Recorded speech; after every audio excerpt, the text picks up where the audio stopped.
Enter the thrilling world of solo leveling, where hunters battle monsters and monarchs. Join Sung Jin-Woo as he rises above the rest, armed with weapons forged from defeated foes. Discover the secrets of his arsenal and the power they hold. Solo leveling is a fast-paced anime where hunters take on monsters and monarchs to protect the world from hostile creatures. These hunters have different styles. Some prefer weapons, while others rely on hand-to-hand combat. However, not all weapons are equally effective. Some barely scratch the monsters. The protagonist, Sung Jin-Woo, is exceptional. He acquires weapons by defeating monsters, much like in a video game, you know? And his weapons are top-notch, much better than what's usually available. Since the weapons are made from monster remains, some are much cooler than others. Kasaka's Poison Fang. Speaking of specific weapons, there's Kasaka's Poison Fang. This weapon isn't the strongest in terms of attack power, but its effects are impressive: bleeding and paralysis. Sung Jin-Woo obtained this beauty after defeating a giant snake, Kasaka, who was the dungeon boss.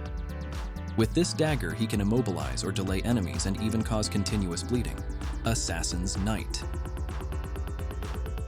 Then we have the Assassin's Knight, which Sung Jin-Woo bought for a hefty amount of gold. This dagger is specialized in dealing with armored enemies.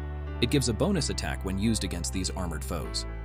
Sung Jin-Woo bought this weapon at a store during a mission, and it was a perfect replacement for his old dagger, which was no longer cutting it. Baruka's daggers. There are also Baruka's daggers. Sung Jin-Woo obtained these beauties after facing an ice elf, Baruka.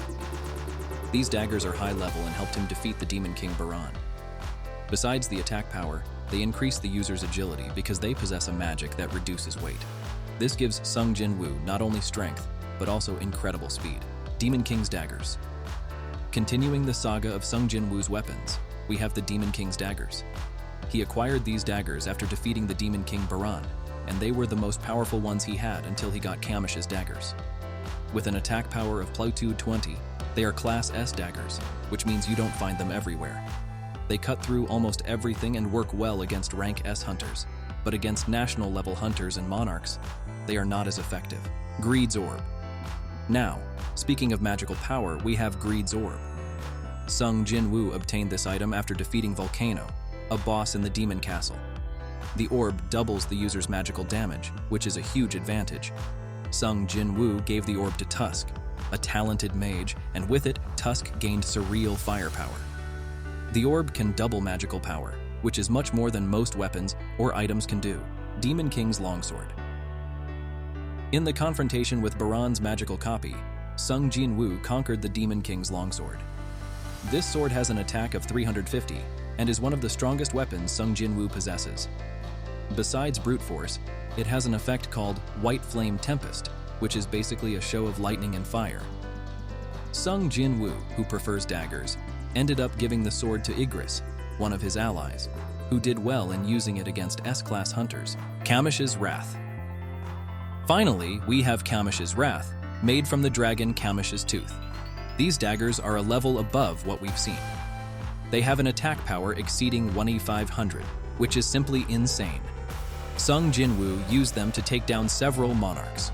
Although they didn't work against Antares, the Dragon King, they were crucial for Sung Jin-Woo to face and defeat other monarchs. Don't miss out on the excitement of solo leveling. Subscribe to our channel for more anime adventures and comment below if you have any other cool suggestions.